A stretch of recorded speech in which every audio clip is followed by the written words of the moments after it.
আমরা বিভিন্ন জায়গা থেকে এখন খবর পাচ্ছি যে বিভিন্ন ধরনের দুষ্কৃতিকারীরা বিভিন্ন ধরনের সমস্যা করছেন। আমাদের এজেন্ট হওয়ার ক্ষেত্রে অনেকেই তারা হুমকি ধমকি দিচ্ছেন, বাধা দিচ্ছেন।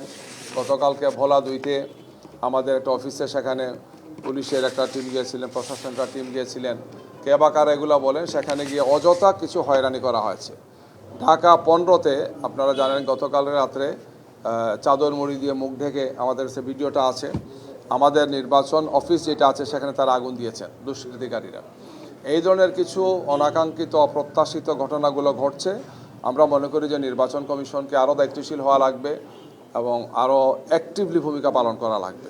নির্বাচন কমিশনের নির্দেশনাকে প্রশাসন কতটুকু মানছে, আমাদের মনে হচ্ছে যে এক্ষেত্রে এখনও একটি লেভেল প্লেইং ফিল্ড নিশ্চিত করার জন্য, সুষ্ঠু সুন্দর গ্রহণযোগ্য নির্বাচন করার জন্য যে ধরনের তৎপর হওয়া উচিত নির্বাচন কমিশন এবং আইন শৃঙ্খলা বাহিনীর সাথে যারা আছেন, প্রশাসনে যারা আছেন, আমরা তাদেরকে সেই ধরনের তৎপর দেখতে পাচ্ছি না।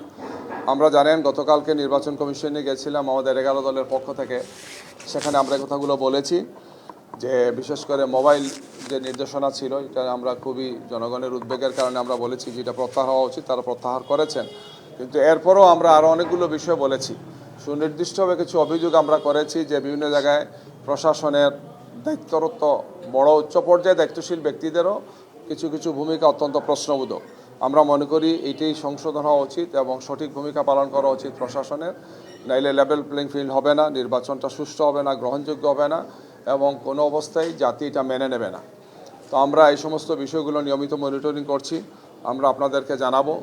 আমরা ইলেকশনের দিন পর্যন্ত নিয়মিত এখানে ব্রিফিং হবে। হয়তো আমরা আপনাদেরকে আগের টাইম বলতে পারবো না, তাৎক্ষণিকভাবে আমরা এখানে ব্রিফিং করব। আমাদের একটা আইডিয়া আছে যে প্রতি ঘন্টায় ঘন্টায় আপনাদেরকে এই সমস্ত বিষয়গুলো ব্রিফিং করা। এটা আজকেও হবে, কালকেও হবে এবং ইলেকশনের দিন হবে। তো আজকে আমরা বিকেলে একটা ব্রিফিং করব, আপনাদেরকে জানাবো। যেহেতু অনেকগুলো ডেলিগেশন আসবেন, ডেলিগেশনের টাইমটা ঠিক হলে আপনাদেরকে আমরা জানাবো, যাতে আপনারা এখান থেকে কাভারেজটা দিতে পারেন।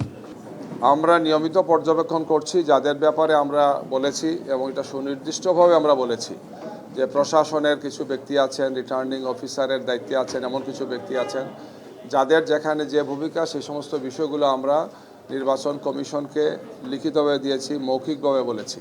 তো ওনারা এই ব্যাপারে কার্যকর ব্যবস্থা নিচ্ছেন। আমরা বলেছি পর্যবেক্ষণ করব এবং এই ব্যাপারে যদি দৃশ্যমান উন্নতি না হয় তাহলে আমরা এই বিষয়ে আরও তড়িৎ পদক্ষেপ গ্রহণের জন্য তাদেরকে আমরা অনুরোধ জানাবো।